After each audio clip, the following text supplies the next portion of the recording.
মুসলমান যেখানে নির্যাতিত হোক আর নিপীড়িত হোক, চাই সেটা ফিলিস্তিনের গাজায় হোক কিংবা ইন্ডিয়ার মধ্যে হোক, চাই সেটা ইরান হোক কিংবা উইগুরে হোক, যেখানে মুসলমান নির্যাতিত হবে, নিপীড়িত হবে, যেখানে হোক না কেন আপনার হৃদয় রক্তগরম হতে হবে।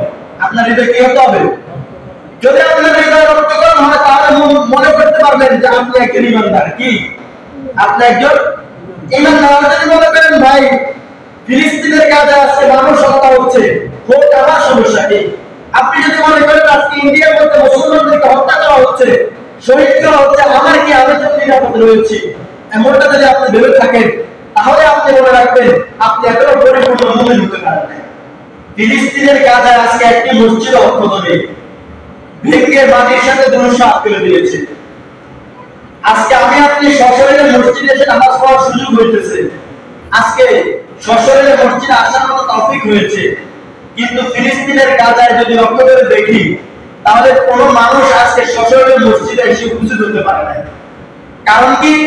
ফিলিস্তিনের অবৈধ রাষ্ট্র ইসরায়েল, অবৈধ রাষ্ট্র ইসরায়েল, জারজ রাষ্ট্র ইসরায়েল আজকে আমার আপনার মুসলমানের উপর এমন নির্যাতন নিপীড়ন চালাইছে, কখনো বোমা মেরে কিংবা কখনো গুলি করে কিংবা বালু চাপা দিয়ে আজকে মুসলমানদেরকে এরকম ভাবে শহীদ করে দিয়েছে। কি বলে? আজকে আমি আপনি বাড়ি থেকে আসার পথে কত তাড়াতাড়ি আমার আপনার চোখে পড়েছে, গাছপালা তরুণতা আমরা যা কিছু দেখেছি, অনেক কিছু দেখছি না? কিন্তু ফিলিস্তিনের গাজার দিকে তাকায় দেখেন, একটা বাড়িঘর দুয়ার সুন্দর মতো আসবাবপত্র নাই। আজকে ফিলিস্তিনের গাজার দিকে শুধু দেখা যায় শুধু ধ্বংসাত্মক, সবকিছু ধ্বংস হয়ে গিয়েছে। তাহলে এই সকল কিছু দেখার পরও একজন মুমিন মুসলমান যার ন্যূনতম ঈমান রয়েছে, যার ঈমান রয়েছে তার, সে ব্যক্তি কিভাবে এগুলো সহ্য করে? কি বলে? আজকে যদি জিনিসটা ফিলিস্তিনের মধ্যে না হতো, বাংলাদেশে হতো, তাহলে আমার আপনার অবস্থা কি হতো বলে? এই জন্য সারা বিশ্বের সকল মুমিন মুসলমানরা আজকে রক্তক্ষরণ হচ্ছে।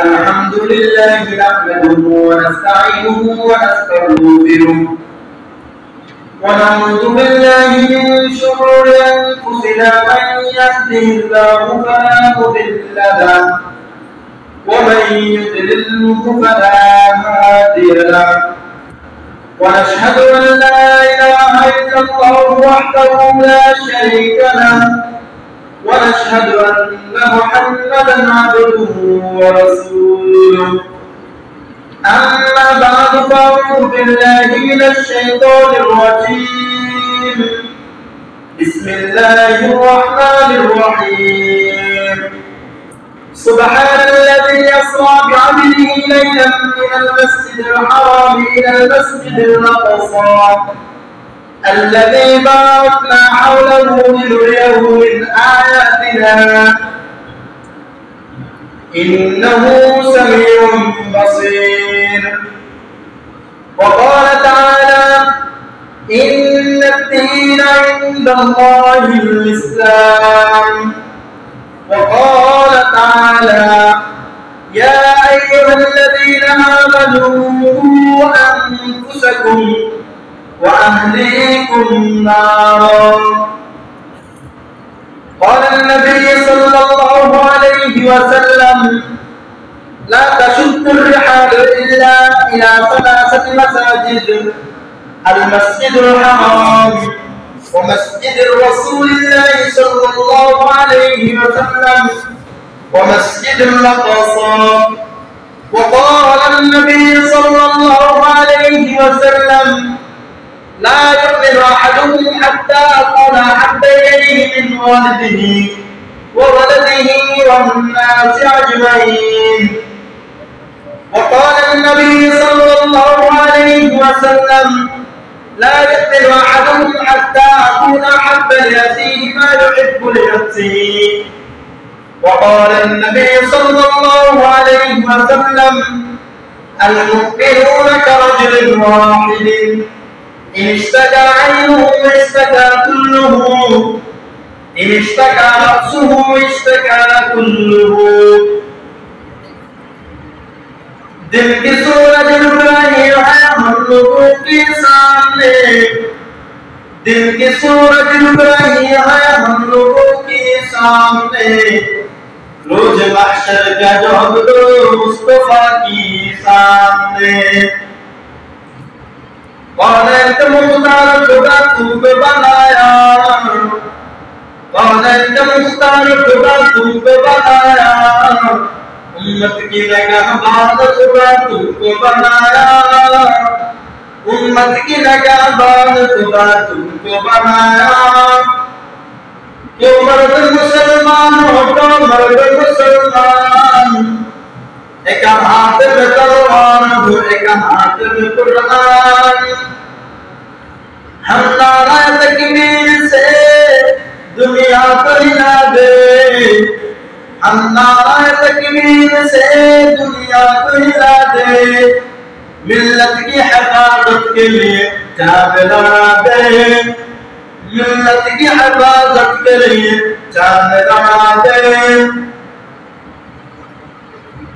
আমরা সকলে দুই দিন দেখা করব। আল্লাহুম্মা সাল্লি আলা মুহাম্মাদিন ওয়া আলা আলি মুহাম্মাদ কামা সাল্লাইতা আলা ইব্রাহিম ওয়া আলা আলি ইব্রাহিম ইন্নাকা হামিদুম মাজিদ।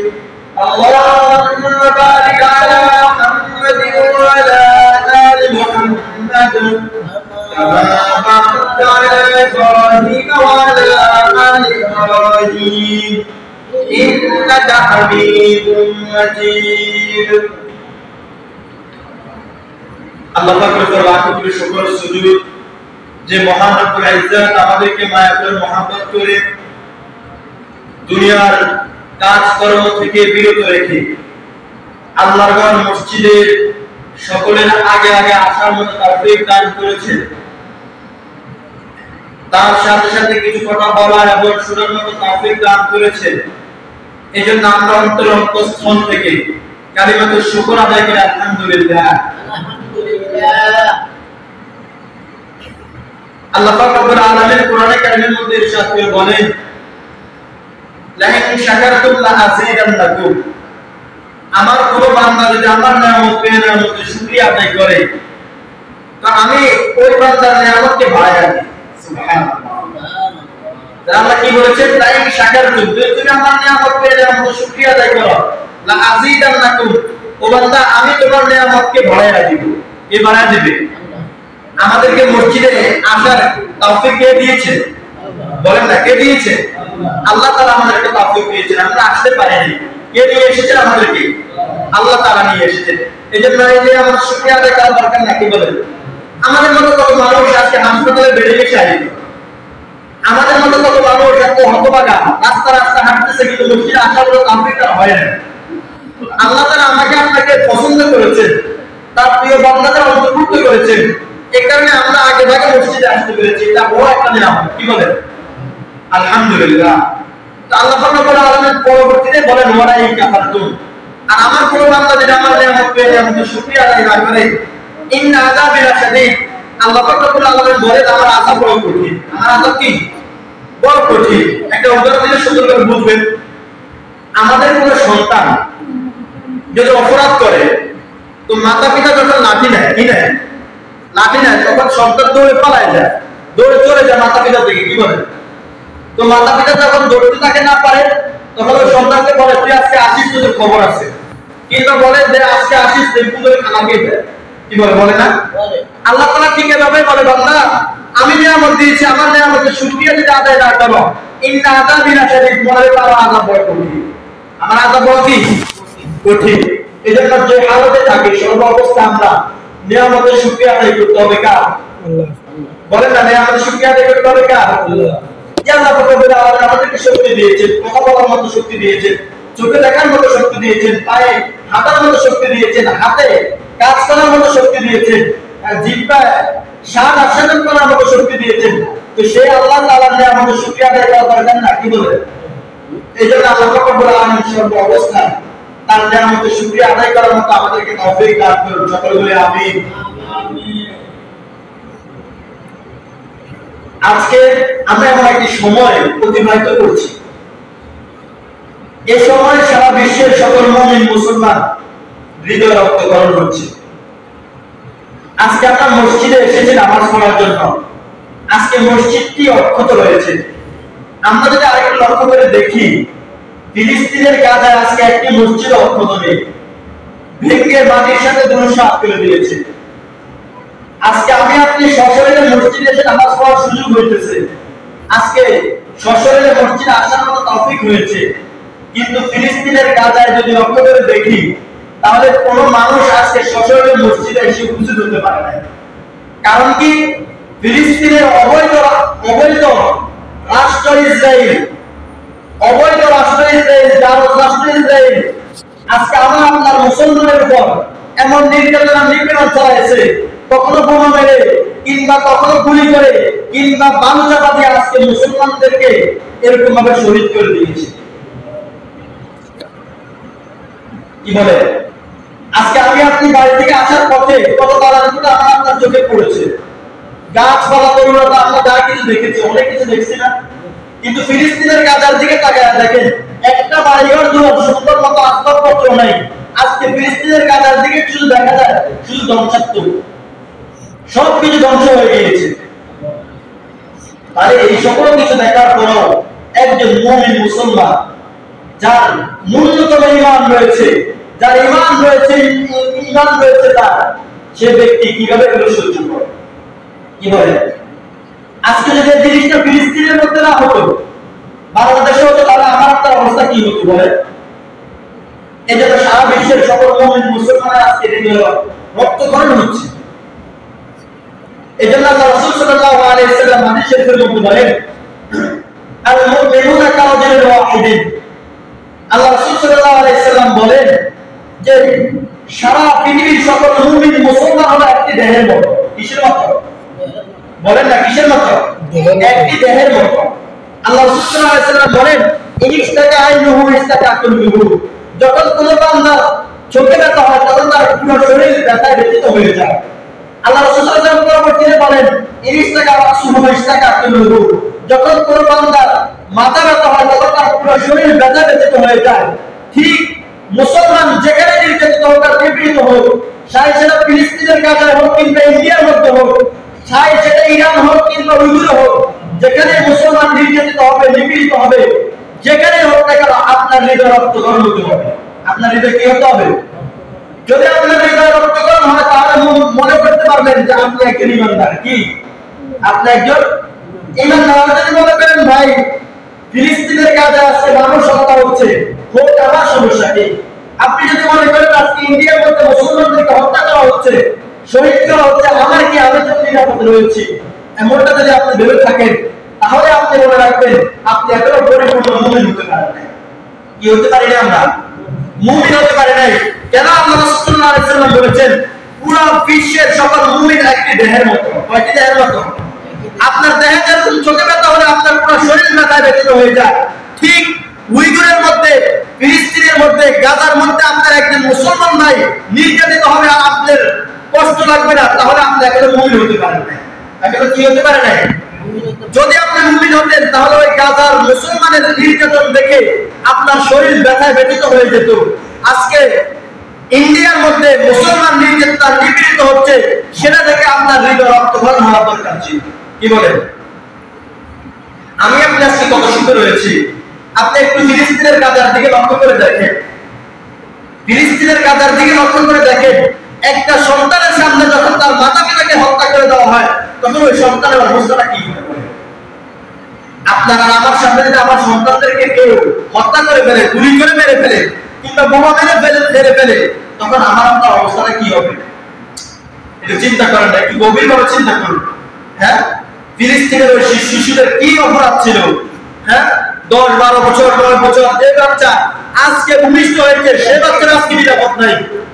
তাহলে একটু চিন্তা করে দেখুন, ফিলিস্তিনের গাজায় আজকে যে অবস্থা, এই অবস্থা দেখে কোনো মুমিন আজকে রক্তক্ষরণ ছাড়া নিরাপদে সে বসে থাকতে পারে না। না, অন্তরটাকে ভুগের কথা ছিল। আজকে হ্যাঁ, ফিলিস্তিনের গাজার মুসলমানদের এই অবস্থা দেখে আমরা কি করতে পেরেছি? কি বলে? আমরা তো আজকে শান্তি সুখে এসেছি, আমরা আজকে সশরীরে মসজিদে এসেছি, আজকে আমি আপনি মসজিদ থাকার কারণে মসজিদে এসে নামাজ পড়ার সুযোগ হয়েছে, কিন্তু ফিলিস্তিনের গাজার মধ্যে আজকে একটি মসজিদ নেই।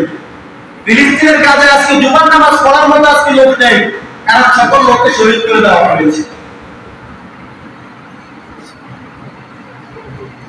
একটু চিন্তা করে দেখুন, আমার আপনার সাথে যদি মত হতো কি হতো? আমি আপনি কতটা সহ্য করতে পারতাম এই দৃশ্যগুলো বলেন? আজকে আমার সামনে আমার সন্তানকে যদি মেরে ফেলতো, কিংবা আমার সামনে আমার স্ত্রীকে মেরে ফেলতো, কিংবা আমার সন্তানের সামনে আমাকে মেরে ফেলতো, তাহলে আমাদের এই অবস্থাটা কেমন? এজন্য মুমিন যেখানে নির্যাতিত হোক, নিপীড়িত হোক, প্রত্যেকটা মুমিন একটি দেহের মতো ঠিক ঠিক আপনার যেখানে মুমিন মুসলমান নির্যাতিত নিপীড়িত হবে, আপনার মনে আপনার দিলে তখন একটা শান্তি আসতে পারে না যে আমি তো শান্তিতে আছি। না না, আপনি ভাবতে হবে আমার ওই মুসলমান নির্যাতিত হচ্ছে মানে আমি নির্যাতিত হচ্ছি, আমার ওই আমার ওই শিশু সন্তানটা আজকে হত্যা হচ্ছে মানে আমার সন্তান হত্যা হচ্ছে। আজকে ওই শিশুদের সামনে যেরকম ভাবে তাদের পিতাদেরকে হত্যা করা হচ্ছে, ঠিক আমার সন্তানের সামনে আমাকে হত্যা করা হচ্ছে। যখন আপনি এমনটা ভাব অনুভব করতে পারবেন, যখন এই আপনি আর বিরোধিতা আপনার ভিতরে আসবে, যখন এই দরদটা আপনার ভিতরে আসবে, তখন আপনি মুমিন হতে পারবেন। কি হতে পারবেন? মুমিন হতে পারবেন। যতক্ষণ পর্যন্ত ব্যথায় ব্যথিত হবেন না, এটা নিয়ে আপনার চিন্তা থাকবে না, আপনি আপনার মন মতো চলাফেরা করতেছেন, তাদের জন্য দোয়া নাই, তাদের জন্য কোনো কাজকর্ম আপনার নেই, তাহলে মনে করতে হবে আপনি এখনো মুমিন হতে পারেন নাই। কি হতে পারেন নাই? মুমিন হতে পারেন নাই। এই কারণে আমাদের সবাইকে আল্লাহ পাক রব্বুল আলামিন প্রকৃত মুমিন হওয়ার তৌফিক দান করুন, সকলে বলে আমিন। আজকে দেখুন, আমরা যদি একটা উদাহরণ দিই, দেখেন আজকে ইসরায়েলি রাষ্ট্র যেভাবে মুসলমানের উপর নির্যাতন আর নিপীড়ন চালাচ্ছে, যারা রাষ্ট্র ইসরায়েল, জঙ্গিবাদী ইসরায়েল আজকে যেভাবে মুসলমানের উপর নির্যাতন আর নিপীড়ন করছে, এই ইসরায়েল তো একসময় ছিল না। কি বলেন ছিল? একসময় ইসরায়েল ছিল না। হ্যাঁ, এটা হলো অবৈধ রাষ্ট্র। কি রাষ্ট্র?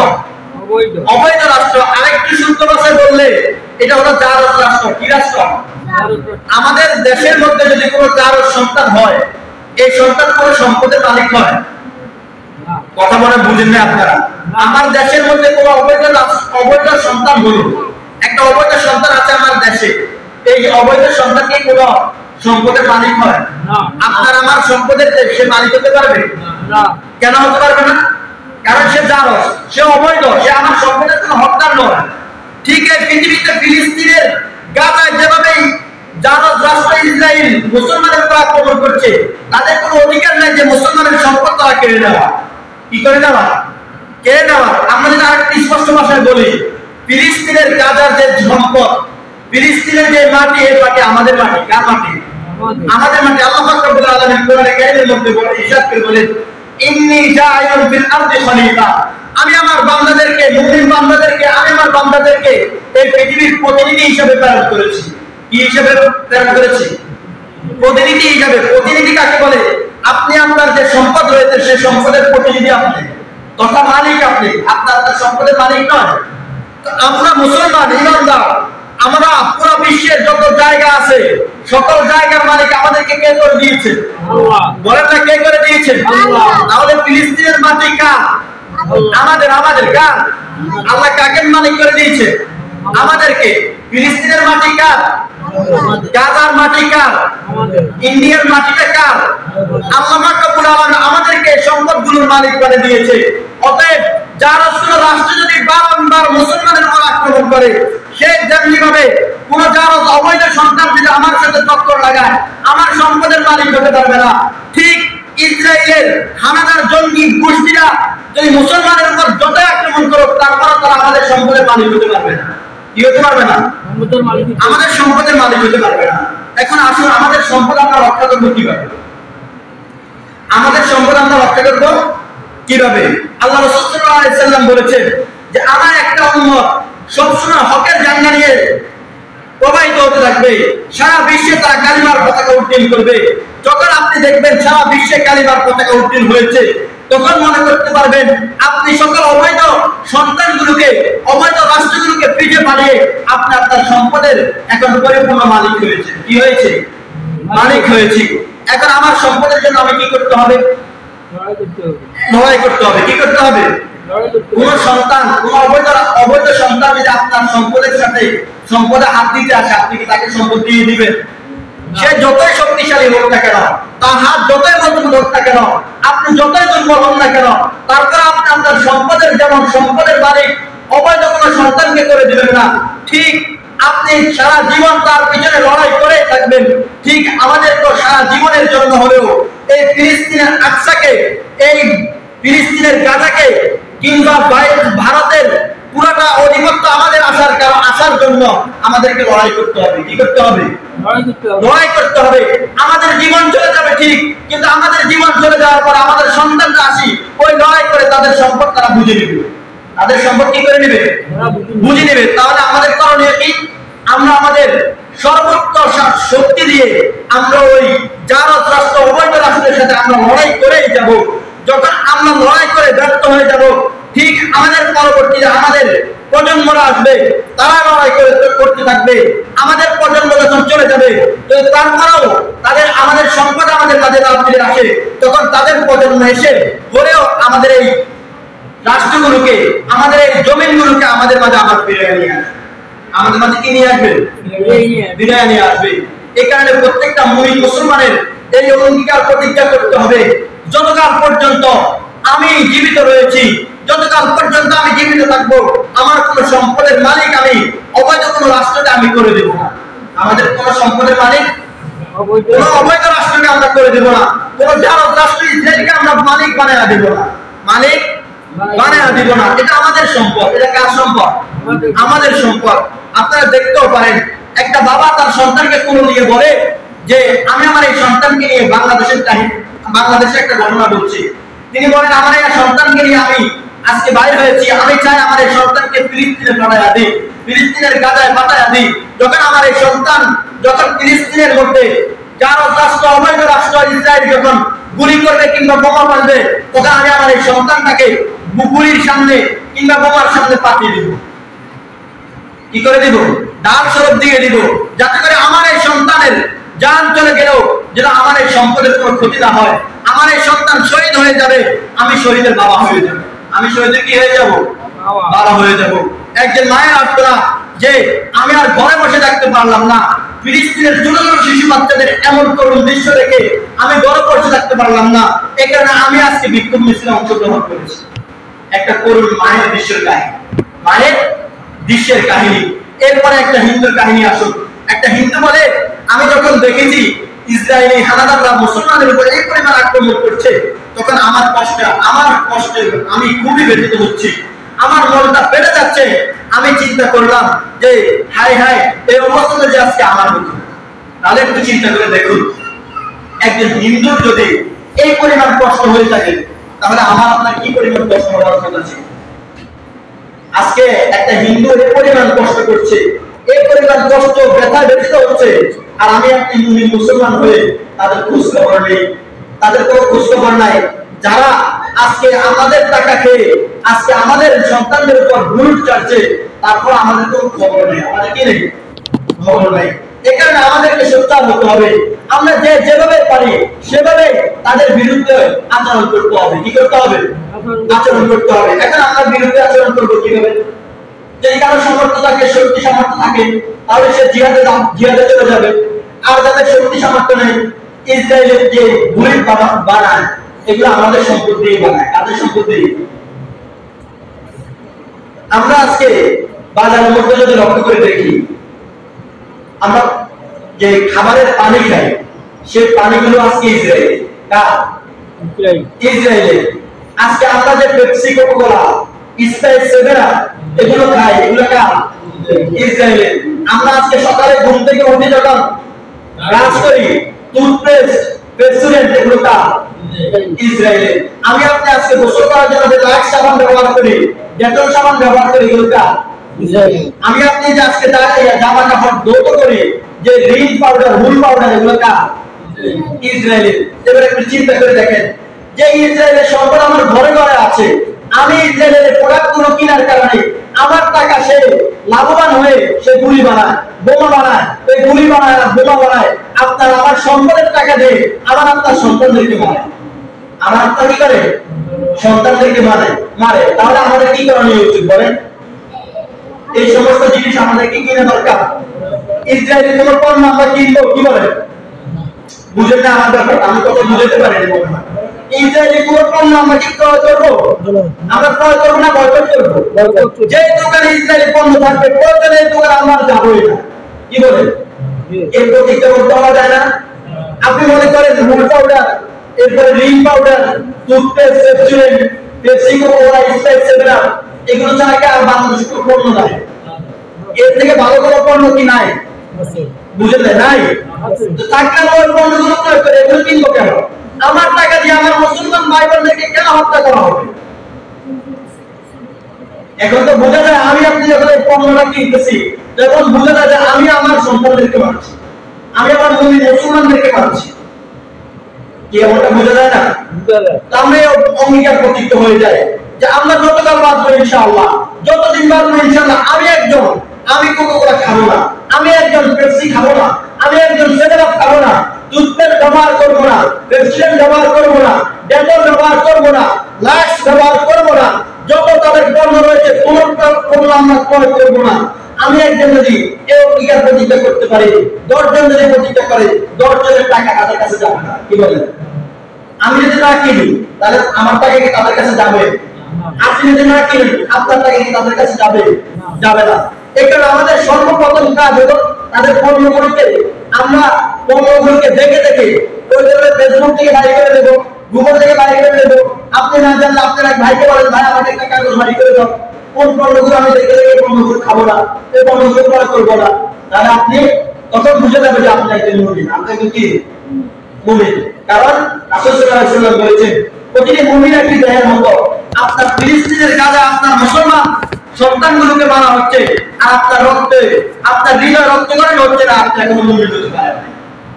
এই কারণে প্রত্যেক মানুষকে ইসরায়েলি পণ্য বয়কট করা একেবারে কর্তব্য, একেবারে কর্তব্য। আমি আজকে থেকে ইনশাআল্লাহ এই অঙ্গীকার প্রতিজ্ঞ হয়ে যাই যে আমি আজ থেকে আর কখনো ইসরায়েলি পণ্য ক্রয় করব না। কি বলেন ইনশাআল্লাহ পারবো না আমরা? কি বলেন ইনশাআল্লাহ পারবো না আমরা? ইনশাআল্লাহ। আমরা বাজার করি না, আমাদের সন্তানরা বাজার করে, তাদেরকে বলে দিব, বাবা আমি ইসরায়েলের কোনো পণ্য খাইতে চাই না। আপনি যদি আপনার সন্তানকে এমন ভাবে বলেন, আপনার সন্তান নিয়ে আসবে, নিয়ে আসার পরে যদি আপনি না খান, আপনার এই সন্তান পরবর্তীতে বলবে যে এটা কিনে নিয়ে আমার তো মা বাবা খায় না, তো আমি কেন এই জিনিসটা আমি কেন নিব? কি বলছে তার পরবর্তীতে কিনবে না। এই জন্য আমাদের সর্বপ্রথম হাতিয়ার হলো, সর্বপ্রথম কাজ হলো আমরা তাদের পণ্যগুলোকে বয়কট করা, তাদের পণ্যগুলো কি করা? বয়কট করা। এবং তাদের বিরুদ্ধে, ইসরায়েলের বিরুদ্ধে যত ষড়যন্ত্র হয়েছে, মুসলমানদেরকে যত ধরনের ষড়যন্ত্র করে, সকল ষড়যন্ত্রের ব্যাপারে আমাদেরকে হুঁশিয়ার হতে হবে। কি হতে হবে? হুঁশিয়ার হতে হবে। আমাদের লক্ষ্য রাখতে হবে, আমাদের কোন একটা কারণ বশত যেটা হলো আমার কারণে আমার কোনো সন্তানের ক্ষতি না হয়, আমার কারণে আমার কোনো মুসলিম ভাইয়ের যেন ক্ষতি না হয়, কি না হয়। এখন আসুন, এক ভাই দোকানে বসে বসে বলতেছে ইসরায়েল এই করছে সেই করছে, ইসরায়েলি মুসলমানদেরকে যেভাবে হত্যা করছে ইসরায়েলের কারণে হচ্ছে। তখন আপনার বলা দরকার কি যে এই তুমি কি বলছো? তুমি আপনার সন্তান যখন একটা অপরাধ করে, অপরাধ করার পরে কেউ যদি মার দেয়, তারপর আপনি ওই যে ব্যক্তি মারছে তাকে বলেন যে আমার এই সন্তান কি করছে তুমি বলো, কেন মারছো? এই কথা বলি না? ঠিক কোন ব্যক্তি যদি ইসরায়েলে দালালি করে কিংবা কোন ব্যক্তি ইসরায়েলের পক্ষে কথা বলে, তার সাথে প্রয়োজন হলে আমি কথা বিচ্ছিন্ন করে দেব, তার সাথে আমি সম্পর্ক ছিন্ন করে দেব, তারপর আমি যেন তার সাথে সঙ্গী না হয়ে যায়। কি না হয়ে যায়? সে আজকে এক কথা বললে আমি তার সাথে আরো দুটো মারি দিই যে হ্যাঁ ইসরায়েলি পণ্য না খেলে কি হবে, আমি একজন খাইলাম না, বাংলাদেশে তো আরো মানুষই খায়। এই কথা বলা যাবে? কি বলে এই কথা বলা যাবে না? সে খাচ্ছে, খাক, আমার সমস্যা নাই, আমি মুখে বলবো ভাই তুমি খেও না, যদি সমর্থ থাকে তাকে জোর বোধ করবো যে তুমি খেও না। আর যদি আমার সমর্থ না থাকে তাহলে মনে মনে ওই ব্যক্তিকে ঘৃণা করবো, বলবো যে তুমি যা করো তাই করো, কিন্তু আমি ইসরায়েলি পণ্যগুলো খাবো না। কি করবো না? খাবো না, ক্রয় করবো না। এটা মুসলমানের জন্য কর্তব্য। আরেকটা হলো আমরা মুসলমানরা সবসময় সকল রাষ্ট্রে, যে রাষ্ট্রে আমার মুসলিম ভাই বোনেরা নির্যাতিত হবে আর নিপীড়িত হবে, সেখানে আমরা দোয়া করতে হবে। কি করতে হবে? শুধু দোয়াটাই ক্ষান্ত নয়, যদি সম্ভব হয় তাহলে আমরা ওই ইসরায়েলের বিরুদ্ধে কিংবা ভারতের বিরুদ্ধে, যে আমার মুসলমানের উপর আক্রমণ করবে তার বিরুদ্ধে লড়াই করতে হবে। কি করতে হবে? লড়াই করতে হবে। আমি লড়াই করতে পারছি না, আমার এক ভাই লড়াই করতেছে, তার বিরুদ্ধে যাওয়া যাবে না। তার বিরুদ্ধে কি করা যাবে না? যাওয়া যাবে না। আমার এক ভাই, দলের পার্শ্ববর্তী ভাই, সেই জেলে যাবে, আপনি জানেন নিজ জেলে গিয়ে সে যুদ্ধ করবে। এখন আপনি যদি বলেন হ্যাঁ এতে কত কিছু করে ফেলবো, এতে একজন তার যদি মরে যেত কি, এরকম কোনো কথা বলা যাবে না। খবরদার, এমন কোনো কথা বলা যাবে না। যদি আপনি এমন কোনো কথা বলেন, হতে পারে আপনার ঈমান চলে যেতে পারে। আপনার ঈমান কি হয়ে যেতে পারে? চলে যেতে পারে। এই কারণে আপনি সচ্চার থাকতে হবে। আপনার কোনোভাবে যেন আপনার ঈমানের কোনো ক্ষতি না হয়, কোনোভাবে আপনার ঈমানের যেন কি না হয়, ক্ষতি না হয়। আর যদি মনে রাখেন আপনার যদি ঈমানের ক্ষতি হয়ে যায়, যখন আপনি মৃত্যুবরণ করবেন, পরবর্তীতে আপনার জন্য চিরস্থায়ী জায়গা রয়েছে। চিরস্থায়ী কি রয়েছে? জায়গা রয়েছে। এখনো ওই চিরস্থায়ী জায়গাতে আপনি যদি মুমিন হয়ে যেতে পারেন, আপনার জন্য জান্নাত রয়েছে। আর যদি আপনি মুমিন না হতে পারেন, ঈমানদার না হতে পারেন, তো মনে রাখবেন আপনার জন্য চিরস্থায়ী জাহান্নাম অবধারিত। চিরস্থায়ী জাহান্নাম কি? অবধারিত। এই কারণে আল্লাহ পাক রব্বুল আলামিন আমাদেরকে সর্ব অবস্থায় আল্লাহ পাক রব্বুল আলামিনের এই ভূখণ্ডের মধ্যে আল্লাহ পাক রব্বুল আলামিনের দ্বীন কায়েম করার এবং দ্বীন মোতাবেক চলার এবং মুসলিম উম্মাহর সঙ্গ দেওয়ার তৌফিক দান করুন। আল্লাহ পাক রব্বুল আলামিন যা কথা বলেছি সেগুলোর উপর আমাকে এবং আপনাদেরকে আমল করার তৌফিক দান করুন। আমিন। আমরা যারা সুন্নাত পড়ে শুরু করে দিচ্ছি।